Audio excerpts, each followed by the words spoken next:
The approaching two-year mark of the war in Ukraine and renewed calls to support Ukraine as it defends itself against Russia.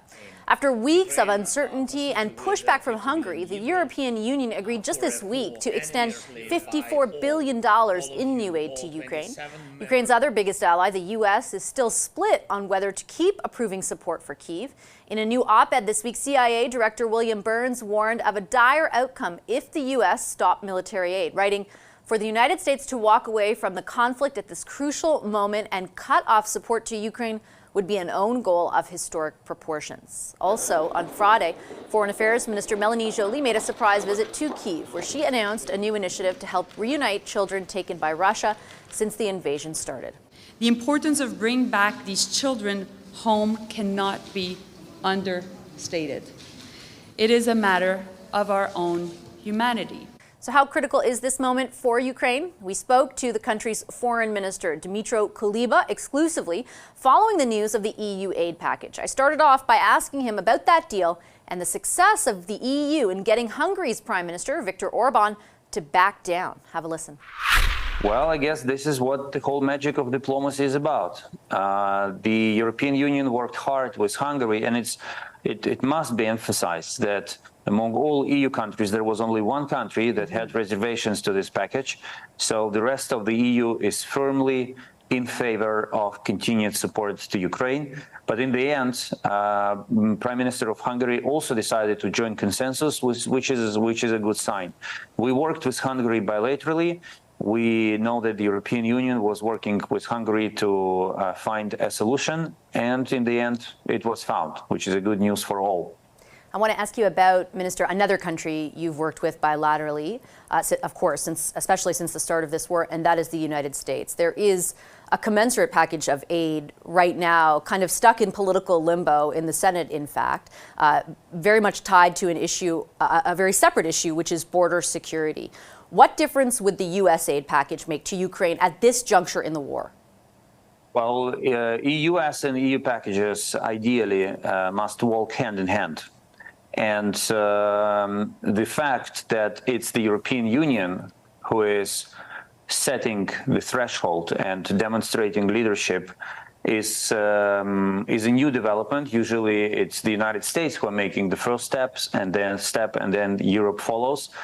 But what we've seen in recent months, because of the ongoing discussions in the US politics, is that the European Union is capable of taking the lead and sending a message across the Atlantic about the need to continue, the need to stand firm in defense of the world order based on the rules and principles and values which the United States, Canada, and European nations defend by all means available to them. So hopefully this morning people in Washington will wake up, read the news from Europe, and the decision by the EU will have a positive impact on the dynamics of discussions in the US Congress. What do you think the likelihood of that is, based not just on your observations, but your conversations with US officials, both in the White House and outside of the White House?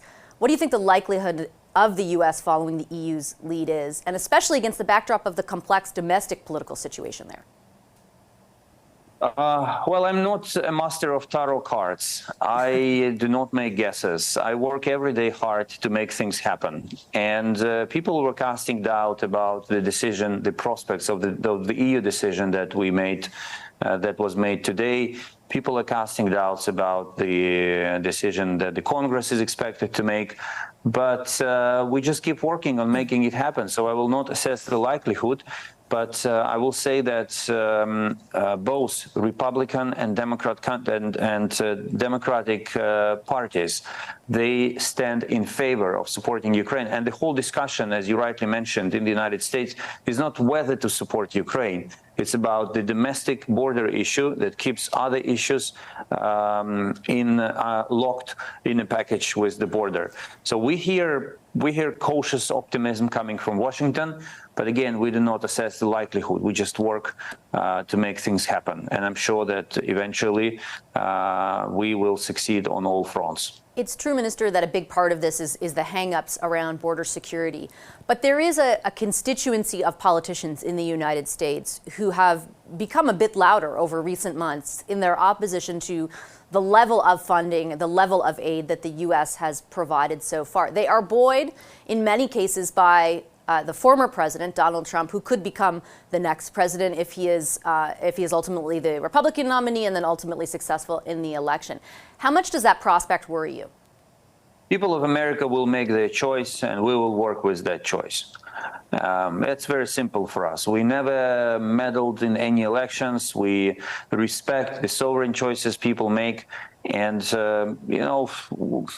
I want you to understand, we just look at these things from a different perspective. We don't have the luxury of being worried.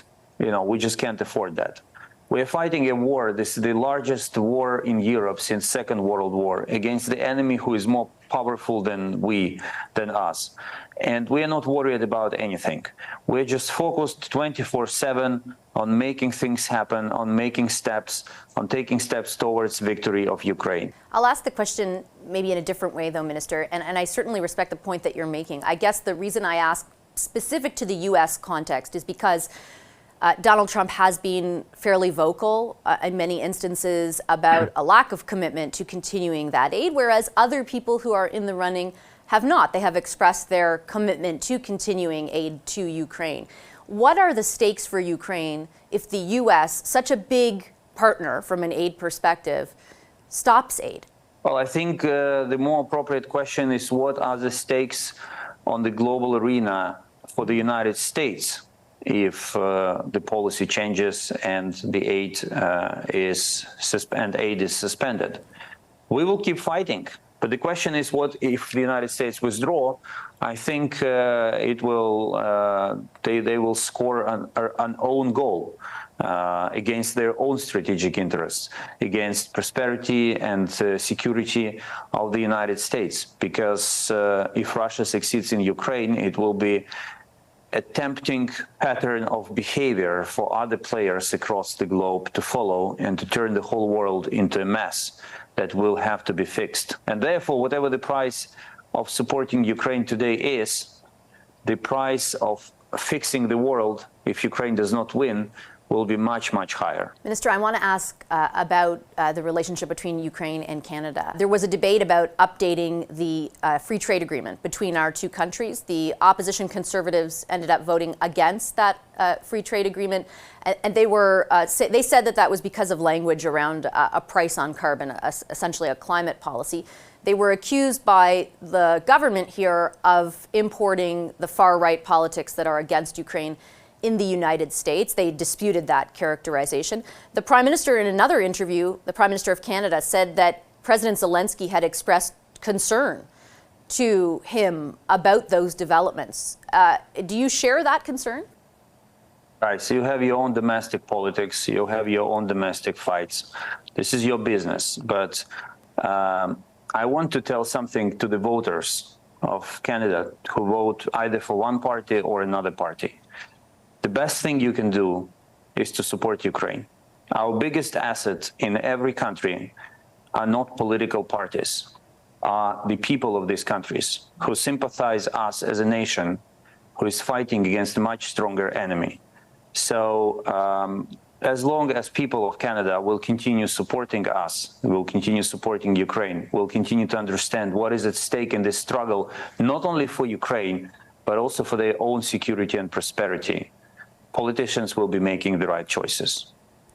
Do I interpret that, Minister, that you aren't worried about any kind of growing opposition here? I know my guess is you don't want to wade too closely into domestic politics, but the Prime Minister here is saying that your president is concerned. Listen, with all due respect, my daughter has a flu, and I'm worried of that. But I'm not worried about anything else for the reason I described to you earlier before. This is just not how we handle the war and everything related to supporting Ukraine. If we see a problem, we work to overcome it. but we don't have the luxury to be worried. We are not in the peacetime politics when politicians can pick an issue and play with it. We're not playing with it because this situation here in Ukraine is about human lives. It's about the future of a sovereign nation. It's about the future of global order. And it's about the future of countries like Canada, the United States, and European nations to benefit from the way this world is arranged.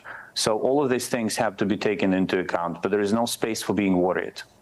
I heard you recently, Minister, talk about the significance this year, your anticipation around the significance of the air war, essentially. And in that vein, I wanted to ask you about a significant piece of aid Canada has promised Ukraine, a surface-to-air missile defense system. Canada pledged that system just over a year ago. Has any updated timeline for delivery of that been conveyed to you? No. You see, we have significantly upgraded our air defense system since last winter. And we appreciate all the support that came from our partners. We welcomed the announcement from Canada, the one that you just mentioned, and of course we will welcome the earliest possible delivery of this equipment to Ukraine, because Russia continues to terrorize Ukraine from the air, and missiles and drones, they continue to fall on our heads, on our houses, on Ukrainian enterprises every single day. So whatever the state of this deal is, I just call on everyone involved in it to act without a single delay. What are the impact of those delays? More undefended Ukrainian cities, more Russian missiles and drones falling on us. You talk about victory. Do you believe it's possible in 2024? I'm not setting any deadlines because I think they can be misleading. But 2024 will be a year of it seems 2024 will be a year of important achievements. If we can win by the end of the year, I will be more than happy. If it turns out that we have to continue in 2025, we will, until we win. It's very simple. Minister, on that note, I will leave it. I appreciate your time very much today. Thank you so much. Thank you.